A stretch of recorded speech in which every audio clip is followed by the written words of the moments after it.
faz com que seja propagado o Evangelho. Nunca foi tão fácil evangelizar. É só compartilhar esse link em nome de Jesus. E se você entendeu, levanta a mão e faz.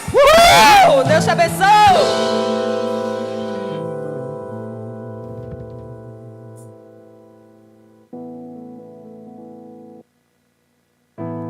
Glória a Deus. Vamos ficar de pé em nome de Jesus. Quem está feliz aí? És invencível, inigualável, hoje pra sempre reinarás.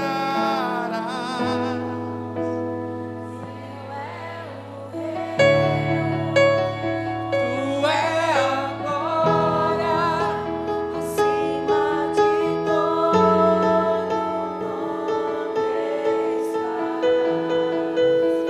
És invencível,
só tu és.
Evangelho de Marcos, capítulo 4.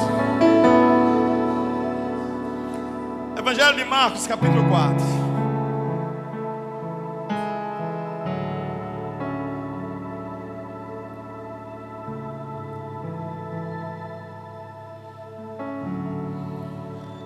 Versículo 35. Nós vamos ler até o 41.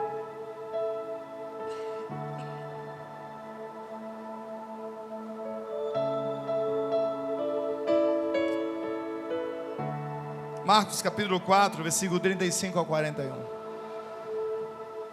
Naquele mesmo dia, ao cair da tarde, pediu aos seus discípulos: passemos para o outro lado. Eles então, despedindo-se da multidão, o levaram no barco, assim como estava, e outros barcos o seguiam. Aconteceu que levantou-se um tremendo vendaval, uma tempestade, e as grandes ondas se jogavam para dentro do barco, de maneira que este foi se enchendo de água. Jesus estava na popa, dormindo com a cabeça sobre um travesseiro. Os discípulos o despertaram e suplicaram: mestre, não te importas que pereçamos? Então ele se levantou, repreendeu o vento e ordenou ao mar: aquieta-te, silencia-te. E logo o vento se serenou, se acalmou. E houve grande e completa bonança. E indagou os seus discípulos: por que sois medrosos, covardes? Ainda não tendes fé?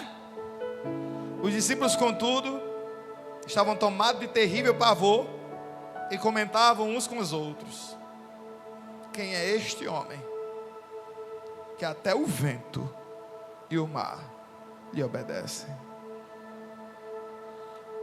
Pai das luzes, Tu é a palavra, Teu é o poder. De Deus, que se pudéssemos passaríamos a noite inteira Te louvando. O culto é para Ti, a adoração é para Ti. Contudo, na condição de filhos, precisamos de direcionamento, Pai. Decisões que sozinhos não temos competência para tomá-las. Mas nessa noite, mediante a Tua voz, nos posicionaremos. Em nome de Jesus, fala conosco, na medida que queres, do jeito que queres. É o que te peço, te agradeço, em nome de Jesus. Você pode sentar. Coloca o tema da palavra aí, meu filho, por favor.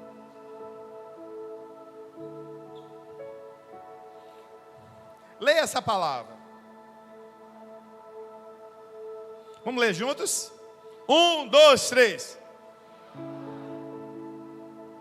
Que igreja é essa que eu mando ler uma palavra grega e ler da maneira certa? Ginomai. Toda vez que você vê uma palavra grega trazida para o português, esse gi aí é lido como gui. Ginomai. Vamos ver a terceira vez para a gente decorar essa palavra. 1, 2, 3.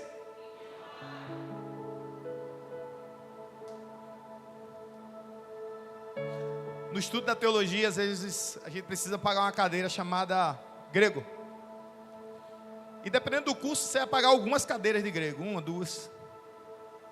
Aí vem as especializações, né? Conheço uma pessoa que ela é especializada no grego.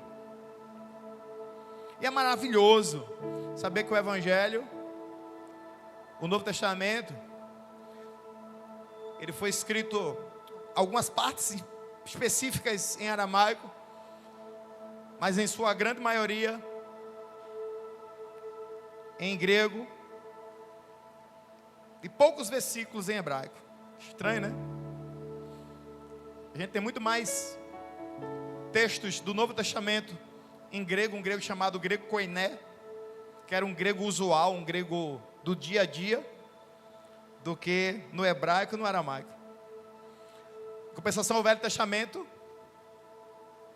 ele é quase que por completo escrito no hebraico. No hebraico antigo, difícil de ser compreendido, sem pontuações, sem vírgulas, sem acentos. Mas estamos aí, estamos de pé. Quando um aluno meu diz, olha, eu tenho em dúvida se eu sou de exatas, de humanas ou de saúde. Hoje dificilmente eu divido uma aula em falar sobre isso.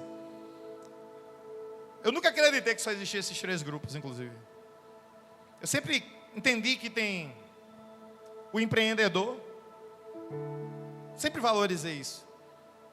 Sempre. Nunca um aluno chegou para mim e disse, eu quero abrir uma loja. Eu disse, não, vá fazer medicina. Nunca disse isso. Nunca.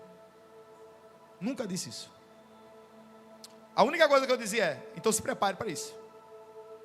Você vai abrir uma loja, se prepare para ser a melhor loja. Vai vender sorvete, o melhor sorvete. Vai fazer camisa, a melhor camisa. Não é com a cara e a coragem, não. É com preparo. Você vai se preparar para. Nenhum problema com quem vai fazer medicina. Mas também nenhum problema com quem vai ser empreendedor.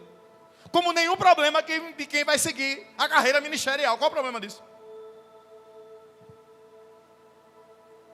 Uns anos atrás, uma pessoa chegou para mim e disse, eu queria ser pastor.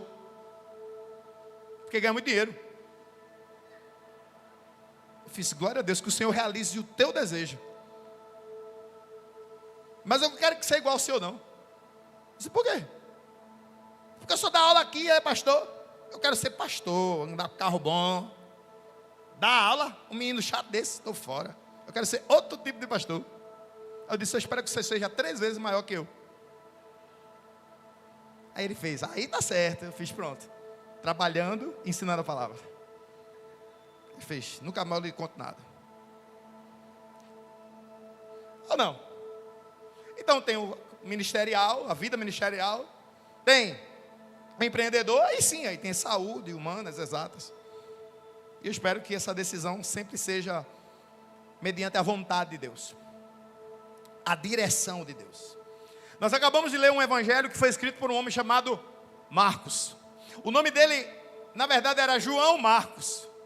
João, que é a parte do nome dele que veio do judaísmo.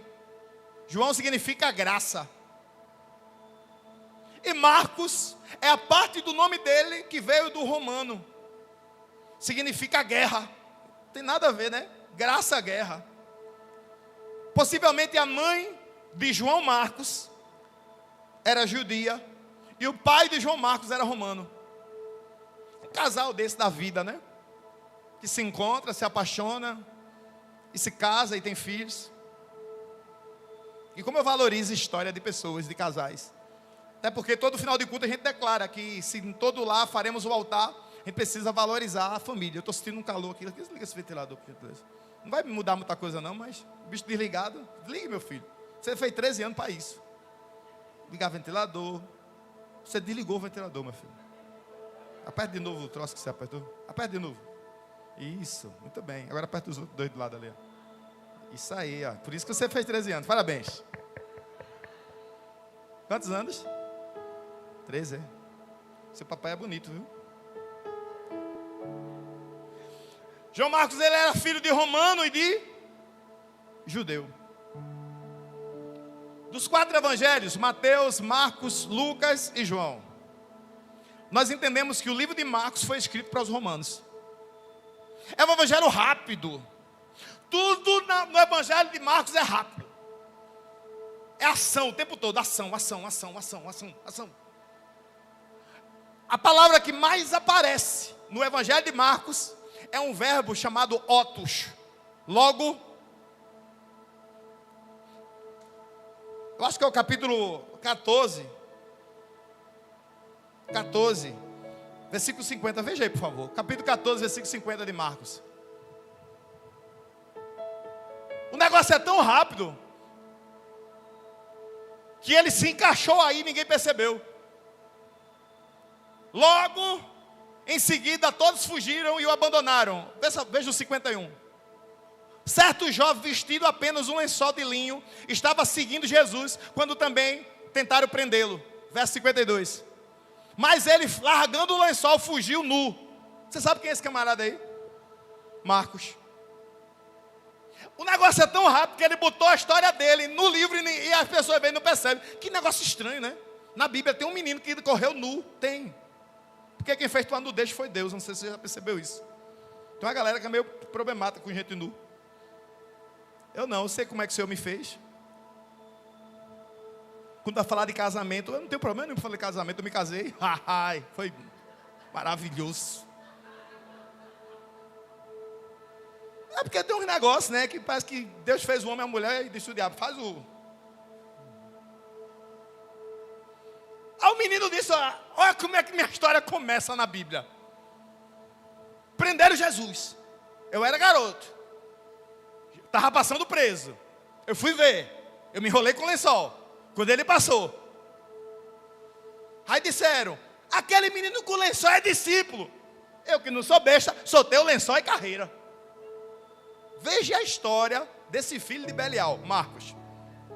O menino correu nu, porque confundiram ele com um discípulo. Quem era ele? Um menino nu, enrolado com lençol. Percebe como esse evangelho é rápido? Quando a gente lê os 4 evangelhos, tem que perceber que cada um tem um coração. Quando eu leio Mateus, e a primeira vez que eu li Mateus, eu fui ler João e disse, eu já sei a história. Não, eu não sei a história. Porque Mateus foi escrito para os judeus. Marcos foi escrito para os romanos. Lucas foi escrito para os gregos. E João? João 3,16. Para que todo aquele que nele não mais tenha. Então tem que ler os 4 e entender que tem uma porção de Deus em Marcos, tem uma porção de Deus em Mateus, tem uma porção de Deus em Lucas e tem uma porção de Deus em João. E os 4 juntos nos trazem algumas gotas da história do nosso Salvador. Eu conheço uma pessoa que todo ano assiste aquele filme, aqueles 3 filmes que é o Poderoso Chefão.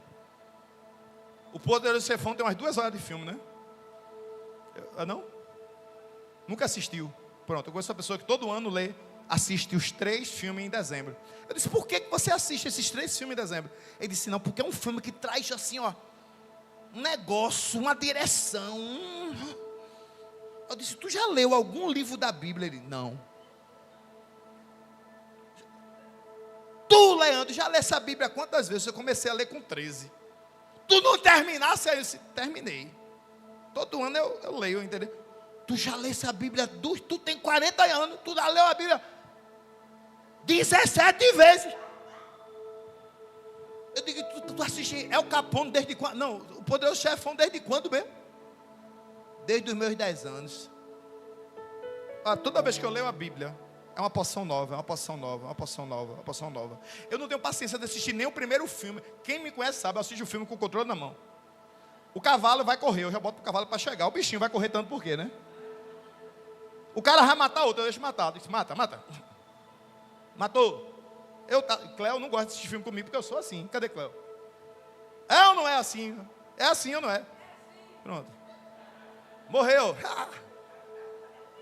Casou. Não tenho paciência. Não tenho tempo para essas coisas. Mas quando eu estou lendo a Bíblia, aí eu vejo um camarada correndo nu, eu fico pensando, eu fui encontrado pior do que esse menino. Esse aí, pelo menos, botou a história dele e disse, ó, pelo menos ele viu Jesus e ele foi confundido com o discípulo. Não foi eu que fui confundido com o Nido Piloto, o bandido que tinha lá na usina São José. O capítulo 41 é um capítulo 4, versículo 41, mostra o quão é rápido o evangelho de Marcos. É um evangelho de ação, porque o romano gostava de ação. O Império Romano, com seu exército, com seus grandes exércitos de soldados, queriam sempre que as coisas fossem decididas rápido. Eles tinham modelos de ataque, de proteção, que mostravam que eles eram fortes. Então, Marcos, para poder mostrar para eles que quem é forte é Deus, apresentou os milagres de Jesus. No Evangelho de Marcos, só nele, aparecem 9 tempestades ou 9 efeitos, fenômenos da natureza. Desses 9 fenômenos, 8 foram no mar. Você lê o evangelho de Marcos inteiro, é um evangelho pequeno, mas lá tem 8 fenômenos da natureza só voltados para o mar. E tem que lembrar que boa parte dos discípulos de Jesus eram pescadores. Isso já me ministra em algumas coisas. Dificilmente eu vou passar por uma tribulação no mundo da química, onde Aquiles é formado. Dificilmente eu vou passar uma tribulação no mundo da computação, onde George é formado. Dificilmente eu vou passar uma tribulação no mundo dos condomínios, onde Patrick tem trabalhado e exercido seu papel. Eu sou perseguido e atribulado onde? Na escola, na igreja, na igreja, na igreja, na igreja, na igreja, na igreja, na igreja. Teve um dia que eu fui dar aula e disse: hoje eu vim para cá, gente, descansar. Aí o pessoal: o senhor é muito estranho, o senhor descansa dando hora. E disse: passa um dia como pastor. Você vai entender que aqui é uma tranquilidade. É um menino correndo, é um menino gritando, é um querendo dar no outro, é tranquilo. Igreja bem. Eu vou dar a senha, vou começar a dar a senha para ver se eu resolvo. A maior parte dos discípulos, eles eram o quê? Então por isso, tantas tribulações no mar. Não é lógico, não?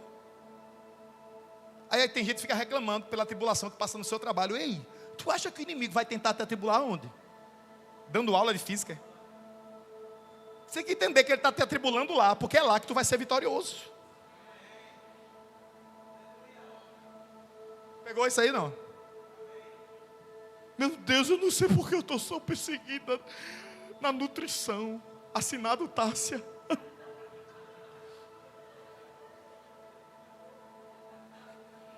Tem que dizer assim: glória a Deus, porque o pescador passava a tribulação no mar, eu passo tribulação fazendo dieta.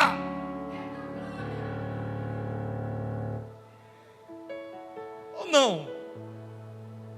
É lógico. Isso mostra duas coisas: primeiro, que Deus tem um propósito na tua vida, e segundo, que tu está incomodando o inimigo naquilo que tu faz. Sim ou não? Porque se você não estivesse incomodando, era a palavra do culto das 5 horas da tarde que a pastora Jane trouxe. Se tu não está incomodando ninguém, tem alguma coisa errada. Botou água no tanque de combustível, bateu a biela do motor. Está errado, está parado. Eu sei que semana que vem, hoje, começa essa semana, começa hoje, né? Vai ser uma semana de vitória. Alguém tem dúvida disso? Mas tem um bocado de cilada esperando no caminho aí, esses 7 dias dessa semana. Mas eu sei em quem eu tenho crido. E você?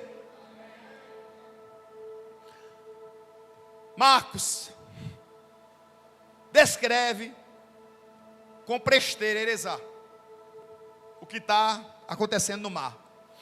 Como é que Marcos descreve isso? Marcos não descreve porque passou, afinal de contas, a única passagem que Marcos aparece é esse capítulo 14, versículo 51, ele correndo nu. Ele ouviu de Pedro, ele ouviu de Tiago, ele ouviu de André, ele ouviu de Filipe, como era andar com Jesus, e ao ouvir, ele escreveu. Esse Marcos, ele era problemático, viu? No capítulo 15 de Atos, veja que menino bom. No capítulo 14 de Marcos, ele está nu. No capítulo 15 de Atos, Paulo diz: afaste esse camarada de mim, eu não vou andar com ele. Imagina alguém que Paulo, o apóstolo do amor, disse: desapareça da minha frente. Eu não sei quem foi que botou o nome de Paulo, o apóstolo do amor. Esse mesmo Paulo, no capítulo 19 de Atos, estava dizendo que se soltasse ele matava todo mundo. Agora, por que ele era amoroso? Ele era amoroso com Deus, né? Amoroso era Pedro, só que ele amava com a espada na mão, né? Marcos não, Paulo não. Paulo queria que soltasse ele para ele botar para ferver. A água, a chaleira dele estava fervendo o tempo todo. Por isso que ele disse, ó, quando eu penso em fazer o bem, o mal eu já tenho feito. Eu imagino Paulo, um cara grandão assim, sabe? Toradão assim, feito Aquiles. Acaba brabo assim, né? Aquiles é um coração do tamanho muito maior que ele. Feito Emerson assim, né? Forte. Paulo disse, capítulo, véi, só para dizer que eu não estou falando mal de Paulo aqui. Capítulo 15, versículo 37. Olha o que é que Paulo diz sobre João Marcos. O mesmo menino que correu nu no capítulo 14. Vê que menino bom. E Barnabé queria que João, esse aí é João Marcos, também chamado Marcos, os acompanhasse. Versículo 38. Paulo, entretanto, não conseguia ver razão para levar consigo aquele que desde a Panfilha havia decidido se afastar deles, e não os acompanhar até o fim da missão. Versículo 39. Por esse motivo tiveram um desentendimento. Tu tem noção que Barnabé e Paulo andavam assim, ó, e por causa desse João Marcos, os dois se afastaram. Paulo só quis andar com Marcos 20 anos depois.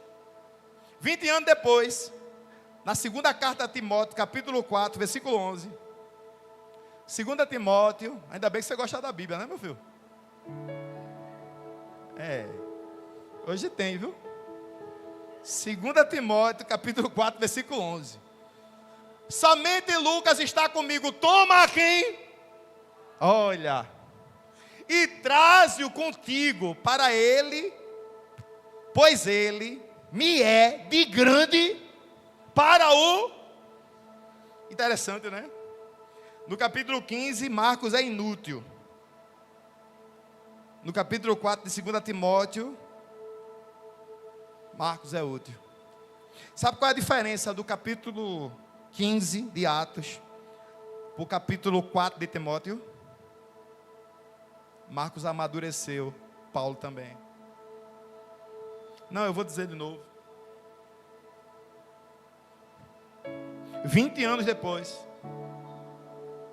Paulo vê os frutos de Marcos e diz: ele é útil, o que ele faz é importante, o que ele está vivendo é insubstituível no meu ministério. Eu vou buscar ele. Talvez alguém tenha declarado sobre a tua vida que você é inútil, que você é a maldição, que você se perdeu, que você não tem força, que você não é nada. Eu sei que dói. Está falando quem já ouviu algo assim. Mas sabe qual é o teu papel nessa história? Ser útil a Deus. Porque um dia essa mesma pessoa, quem sabe, não vai estar vivendo outro nível com Deus e vai perceber que existe uma porção de Deus sobre a tua vida, que completa a porção de Deus que está sobre a vida dele. Sabe quem é o único que consegue dizer a qualidade do vaso? O oleiro. O nome do teu oleiro não é Leandro, o nome do teu oleiro não é Lamartine, o nome do teu oleiro não é o líder do PG, o nome do teu oleiro não é um líder da igreja, o nome do oleiro não é um pastor, o nome do oleiro é Jesus. E só Ele tem o imetro do céu para dizer a qualidade de vaso que você é. Pode estar acontecendo desse vaso estar sendo usado onde não deveria. Porque é diferente de vasos que eu tenho na minha casa e eu coloco onde eu quero. Os vasos chamados seres humanos se colocam onde quer.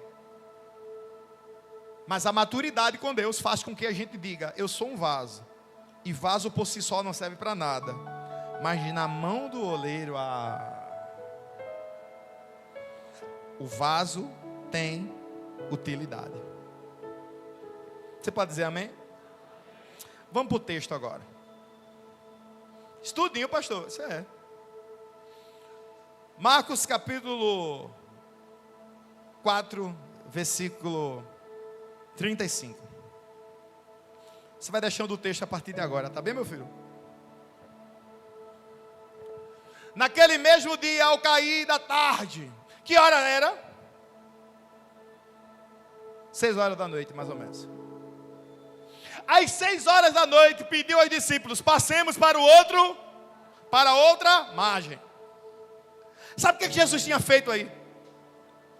Jesus tinha pregado a parábola do grão de mostarda. Jesus tinha pregado sobre o que era ter liberdade. Jesus pregou sobre o que era servir a Deus. Jesus pregou sobre o reino dos céus. Jesus teve um dia, uma agenda cheia. No final daquele dia de agenda cheia, ele olha para os discípulos e diz: está vendo esse mar? Vamos passar para o outro. Jesus não disse assim, ó, eu vou e vocês ficam aqui. Jesus não disse, vão e eu fico aqui. Não, não. Jesus disse, vamos. Se eu disser a vocês assim, ó, vamos para a casa do pastor Lamartine jantar, quem é que vai? Você entende que eu vou também. E você. E se reclamar, se ele reclamar, dizer assim, foi o pastor que chamou. É ou não é? Tem que ter cuscuz para todo mundo. Nem que a gente saia de lá de 2 da manhã, 3 da manhã. Todo mundo tem que comer bem. Sim ou não? Quem foi que chamou para atravessar para o outro lado? Como era o nome dele? Não. Quem foi que chamou para atravessar para o outro lado? Quem foi o nome dele? Jesus. Jesus disse, vamos para o outro lado. Versículo 36. Eles então, despedindo-se da multidão, o levaram no barco, assim como estava. E os outros barcos, possivelmente, em um barco estavam 12 discípulos. Jesus, ao redor dele, não só tinha 12, os 12 eram os principais, eram os líderes. Havia uns 300 discípulos, mais ou menos. Tanto é que lá em Atos capítulo 2, se reúnem 120 pessoas. Aquelas 120 pessoas estavam ali. Os discípulos e as mulheres, então entenda que era muita gente. Fora a galera que se perdeu com medo porque mataram Jesus. Tinha ou não tinha muita gente ali? Aí, os discípulos disseram, olha, gente, por hoje é só. Bye bye, a gente vai para o outro lado. O mestre chamou. Tem um negócio bom ali, porque toda vez que ele diz, vamos ali, tem um negócio. Vai acontecer um milagre, vai acontecer uma grande coisa do outro lado. Só que teve alguns que disseram, se ele vai, eu vou. Eu seria um deles. Pegava uma baiteira aí, vai de barca, eu vou de baiteira. Quem não sabe o que é uma baiteira, depois olha na internet. Eu já andei de baiteira. Versículo 37. Aconteceu, diga comigo, aconteceu, que levantou-se um tremendo vendaval. Esse aconteceu aí é o tema da palavra. Aconteceu que levantou-se. Essa tempestade, esse vendaval, ele era esperado. Jesus avisou que teria um vendaval no caminho. Jesus só disse o quê? Vamos para o outro lado. Essa frase inteira, aconteceu que levantou-se, no grego, era substituída por uma palavra, ginomai. E o que é ginomai? É algo inesperado. É algo imprevisível. É algo que acontece, que está totalmente fora do que nós imaginaríamos que viveríamos. Quem entendeu? Quem já viveu um ginomai? Última pergunta, quem está vivendo algo assim agora?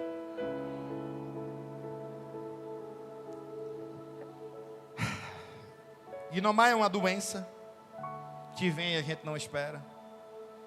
Uma demissão, uma falência, uma mudança de emprego. Ginomai é uma perca de algo que nós estávamos esperando. Algo que conquistamos e foi difícil conquistar. Ginomai é uma mudança de casa, é uma mudança de apartamento, é uma mudança de igreja. Ginomai é alguém que a gente sempre amou e agora nos odeia. Ginomai é alguém que estava sob nosso cuidado e vai embora. Ginomai é uma família unida que se separa.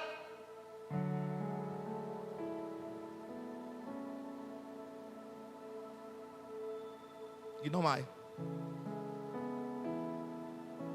Só que, quando o inesperado chega, e ele chega para todo mundo, porque quando eu perguntei quem já viveu, todo mundo aqui levantou a mão. Existe uma diferença, quem vive o Guinomai em um barco, onde só está você e sua família, e quem vive um Guinomai, onde está você, sua família e Jesus. Quem vive o Guinomai com Jesus, no final desse Guinomai tem vitória.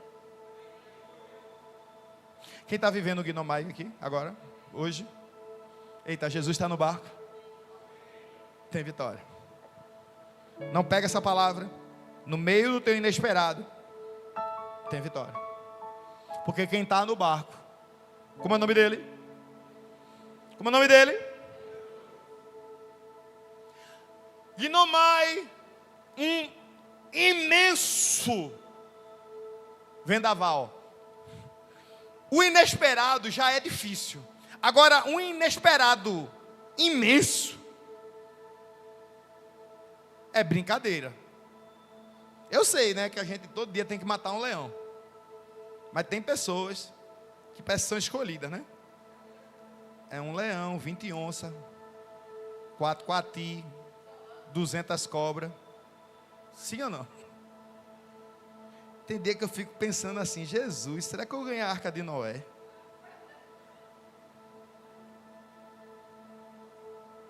Não é.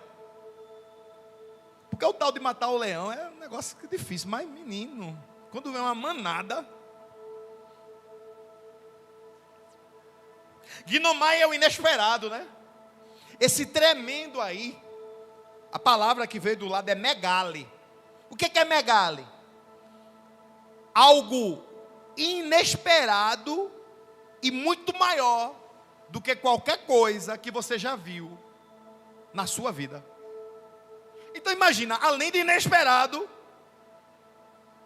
gigante. Eu casei no dia 29 de dezembro de 2007. O casamento começou às 7 da noite. Cleo chegou às 7h40. No meu casamento tinha 2 pratos principais: bolo e guaraná. Foi bolo, viu? Minha sogra mandou fazer um bolo, e um bolo para cada testemunha. Só de testemunha era 20. Eu acho que nem o príncipe Charles teve tantas testemunhas.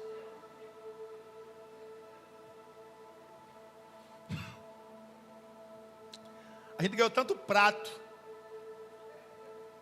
copo, talher, que se brincar ainda tem algum em casa para se abrir. Foi bênção o meu casamento. Jesus honrou tudo. Não tenho dúvida que honrou tudo. Mas por que 20 testemunhas? No casamento você vai ter quantas testemunhas mesmo?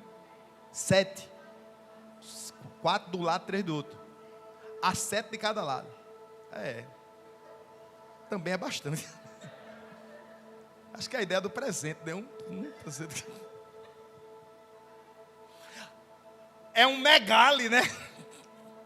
É um megale de testemunhas. Quando nós casamos, Deus tinha acabado de abrir uma porta para que eu pudesse trabalhar e viver o que a gente queria viver. Casamos na igreja, certinho, bonitinho. A gente não tinha dinheiro para a lua de mel, Deus providenciou. A gente não tinha dinheiro, Deus fez. E foram muitas palavras que foram liberadas sobre nossa vida naquele dia e nos outros dias. Então eu imaginei, dava aquela ideia de que eu vou botar o pé, Deus vai botar o chão. Eu estava pronto. Em 2007 nós casamos, em 2010 eu descobri que eu era estéril.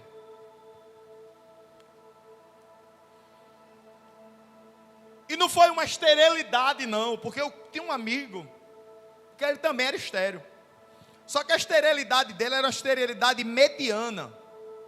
Tem umas 4 taxas que aparecem no exame sobre isso. É mobilidade, tempo de vida, uma coisa mais ou menos, que é uma escala que vai de 0 a 2. Mobilidade, tempo de vida, quantidade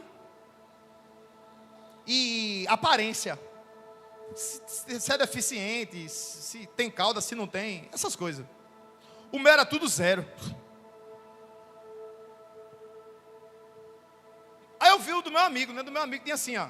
Tipo, era para ter 20 milhões. O dele tinha 16 milhões. Aí tinha assim, ó. Fertilidade baixa. Eu digo, meu Deus, o dele tem 16 milhões e o meu tem 0 aqui, ó. 0. O médico, quando viu o meu exame, disse, eu nunca vi assim. Eu digo, o senhor nunca viu? Ele disse, não. Ele disse que se ele cuspisse, era mais fértil que eu. Ele disse isso. Perverso, né? Não foi um gnomai qualquer, não. Foi megali, sabe? Foi gigante. Eu já pregava naquele tempo, eu já era pastor.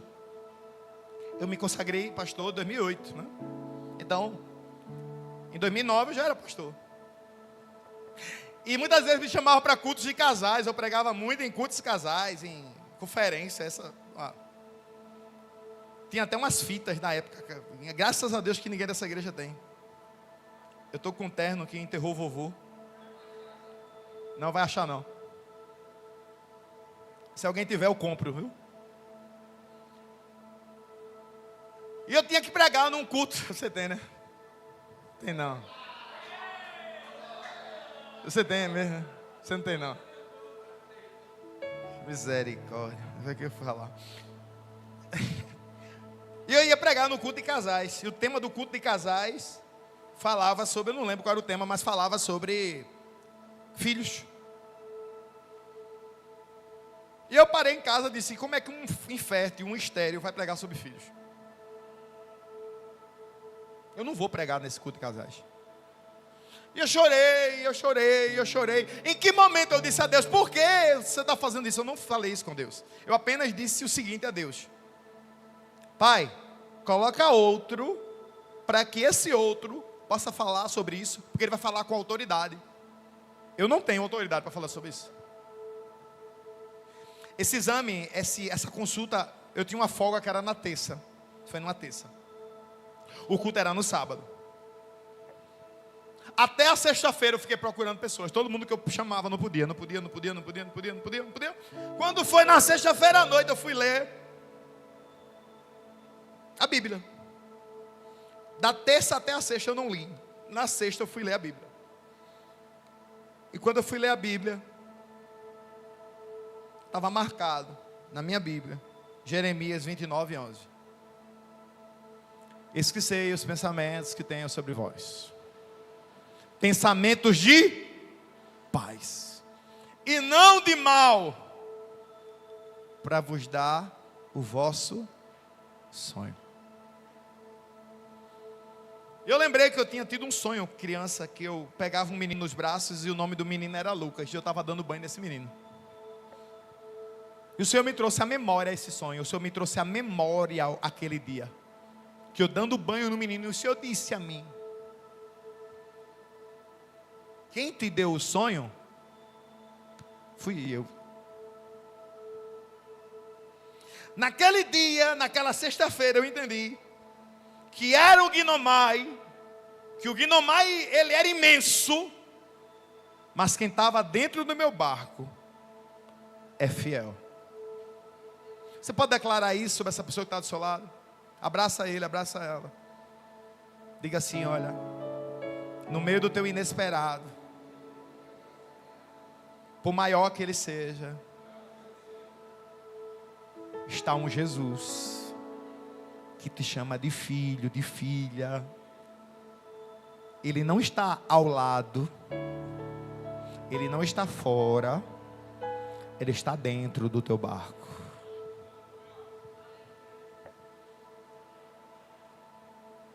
Como é que essa turbulência. Como é que esse megale aconteceu? Um tremendo vendaval e as grandes ondas se jogavam para dentro do barco, de maneira que este foi se enchendo de água. Ei, está lá o barco e o barco se enchendo de água. Aí quem estava ali dentro era pescador, quem estava ali dentro era experiente com isso.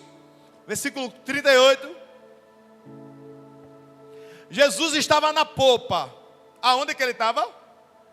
Você sabe o que é a popa do barco? Alguém sabe? A popa do barco não é a frente, é atrás. Eu não sei porque nos filmes a galera bota a popa como a frente. Jesus não estava na frente, Jesus estava onde? Atrás. Coloca a foto do barco aí. Pastor, o barco era assim, não sei. Possivelmente. A gente não tem certeza. Foi encontrado um barco. Em 1983. Estava imerso em algo que era um tipo de lama.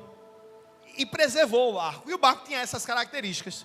Entende-se que ele era do século I, por consequência daquela região. Então entende-se que os barcos eram mais ou menos assim.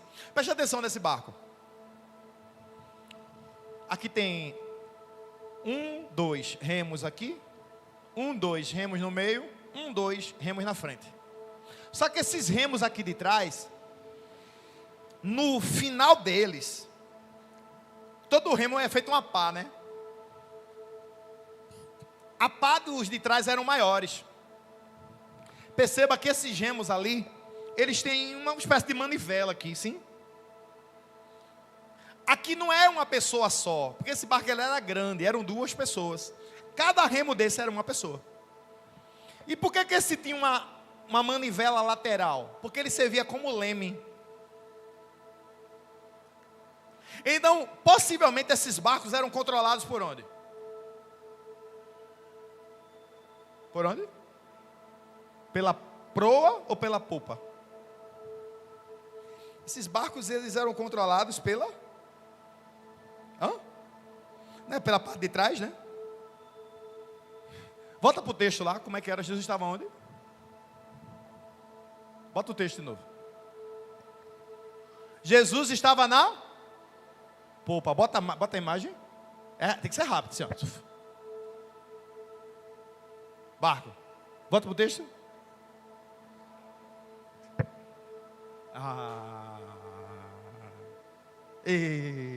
Não, brincadeira. Está controlando aonde? Não, agora volta na imagem, né? Jesus estava dormindo aonde? Na popa, né? Não era atrás?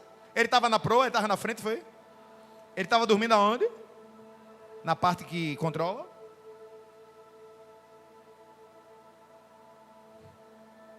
Jesus estava no lugar de controle, era? Ele estava em silêncio, mas estava no lugar que controla o barco? Ele estava com a cabeça no travesseiro, mas ele não saiu do lugar de comando? Ninguém estava ouvindo a voz de Jesus, mas ele estava no lugar do leme? As pessoas estavam procurando Jesus em frente, procurando Jesus no meio. Jesus estava onde? No controle? Porque se alguma coisa fugisse do controle, ele estava no controle? Você já entendeu? Que no meio da tua tempestade ele está no controle? Não adianta estar procurando Jesus no meio da confusão, não. Não adianta estar procurando Jesus no meio da voz de quem está dizendo: a gente vai morrer, a gente vai morrer, a gente vai morrer. Você tem que procurar Jesus aonde? No lugar do controle. É porque às vezes a gente está lá, né, no meio da confusão, com raiva, com ira, a coisa caindo, a conta para pagar, devendo a todo mundo, ou todo mundo perseguindo, ou todo mundo... Não, Jesus, onde é que tu está? Ele está no lugar do...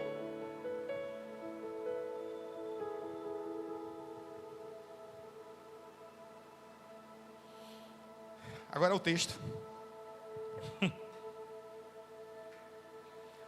Jesus estava na popa, dormindo com a cabeça sobre um travesseiro.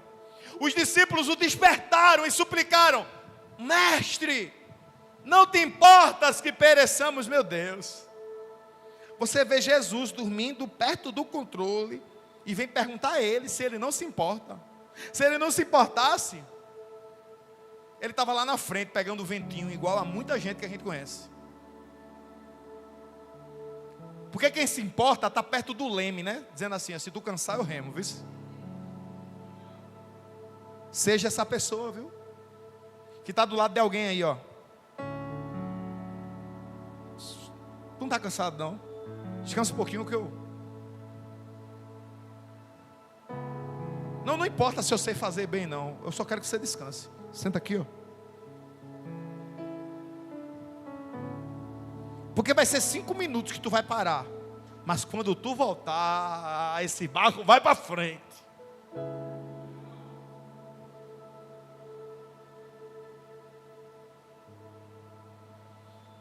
No meio do Guinomai, no meio do Megali, no meio da confusão, no meio da desordem, no meio do medo, Jesus dormindo no controle. Mas ainda bem que alguém disse: mas Jesus está no barco. Aonde é que ele está? Vamos lá, na popa. Quando chega lá na popa, essa exclamação e essa forma de dizer, eles disseram gritando, apavorados: nós vamos morrer, Jesus. Versículo 39.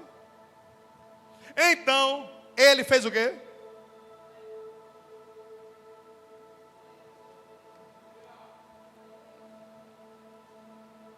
Ei, Jesus andou ou se levantou? Você está entendendo que tem uma diferença, né? Porque ele poderia ter ido para o meio da confusão, ter dito: gente, calma aí, ó. Espera aí, vou resolver aqui. Não. Foi necessário você fazer o quê? Ir até ele, chamar por ele, aí onde ele está, que você deveria ter procurado desde o começo, ele se levanta. Não, hoje que acho que a chuva deixou a gente meio lento hoje, espera aí. Porque não adianta, quem está lá na proa, é muita onda, viu? É muito vento, viu? Vai morrer, viu? Teve alguém que disse: é muito vento, é muito... Cadê Jesus?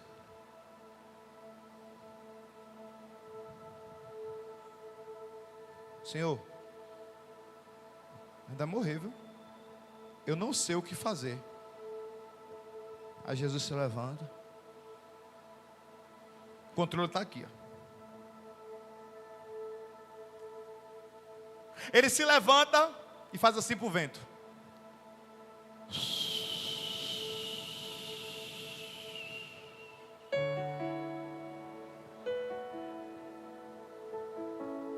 Aquieta-te. E faz assim para o mar. Silêncio.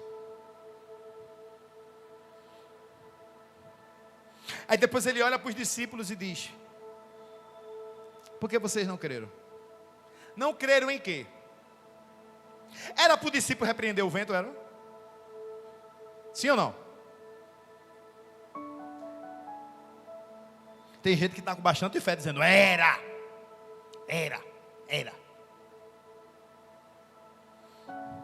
Esse texto não começa com Jesus dizendo: repreenda o vento. Esse texto começa com Jesus dizendo o quê? Versículo 37.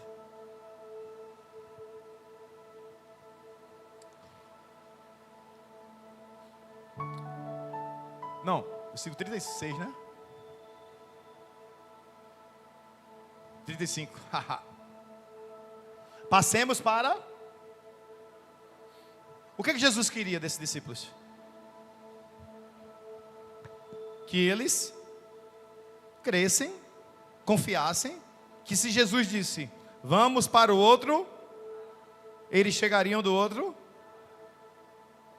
O problema é que quando o Guinomai chega, quando o Megali chega, a gente deixa de ouvir a voz de Jesus para ouvir a voz do desespero, para ouvir a voz do medo, para ouvir a voz das pessoas, para ouvir a voz da angústia, para ouvir a voz da traição, para ouvir a voz da perseguição, para ouvir a voz do que está dando errado no emprego, para ouvir a voz daquele que já passou por isso e morreu. Você precisa ouvir a voz do Jesus que disse: passemos para o outro lado. Sabe qual é a única coisa que repreende o Guinomai? A confiança. Porque quem crê em Deus, confia em quem? Tá, eu concordo que confia em Deus. Mas o que chegou de Deus para você foi a palavra de Deus. Então deixa eu dizer de novo. Quem confia em Deus, confia em quê? Na palavra de Deus. Ah, pastor, mas a palavra de Deus tem muitas palavras aqui. Quem aqui Deus já falou com ele? Levanta sua mão. Confia.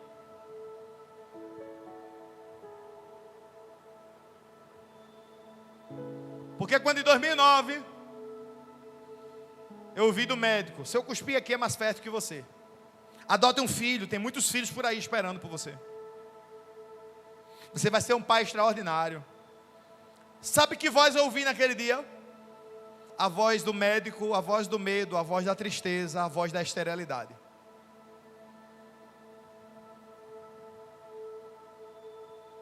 Quando eu cheguei em casa, eu disse a Cleo: o filho que você sonha, o médico disse que eu não posso gerar. Ela foi no guarda-roupa, pegou um sapatinho que a gente tinha ganhado, aí botou em cima da cama, botou minha mão em cima e orou. E eu lembro das palavras dela dizendo algo assim: Deus, obrigada, porque eu creio que o milagre que tu prometesse a mim, que tu prometesse ao meu marido vai chegar. O nosso filho vai nascer e o nome dele vai ser Lucas.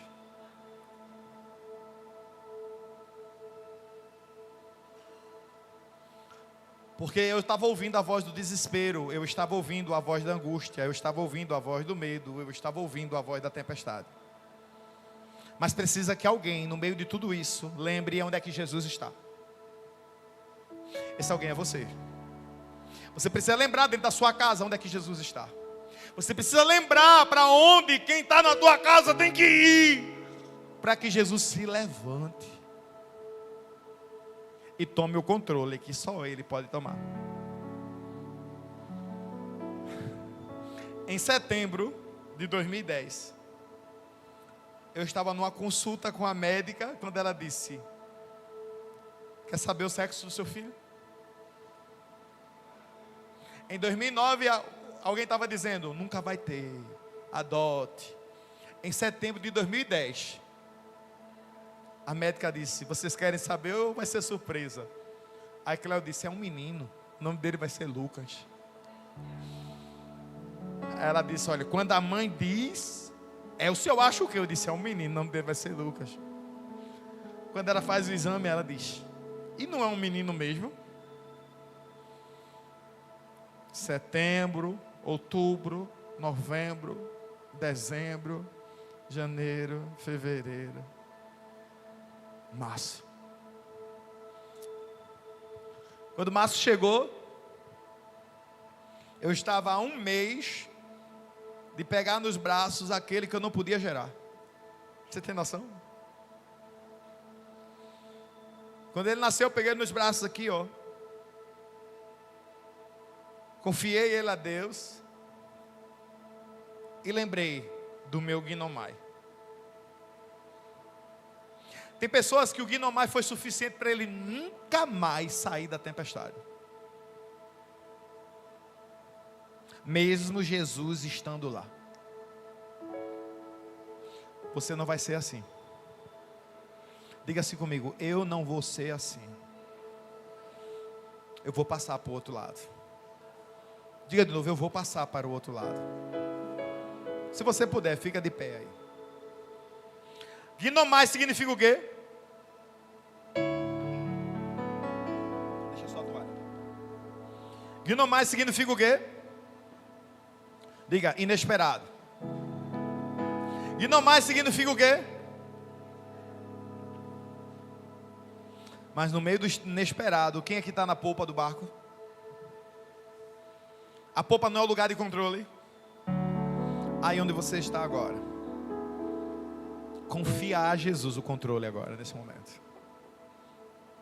Eu não sei qual é o tipo de Guinomai que você está enfrentando. Eu não sei em que setor do teu barco isso está acontecendo. O Senhor agora vai te dar estratégia.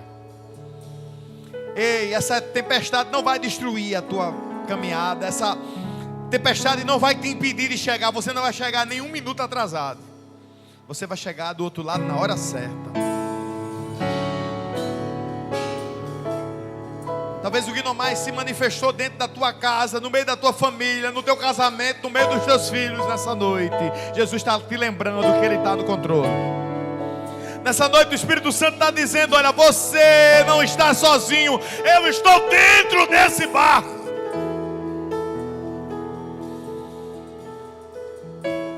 Você precisa agora valorizar a porção, o Deus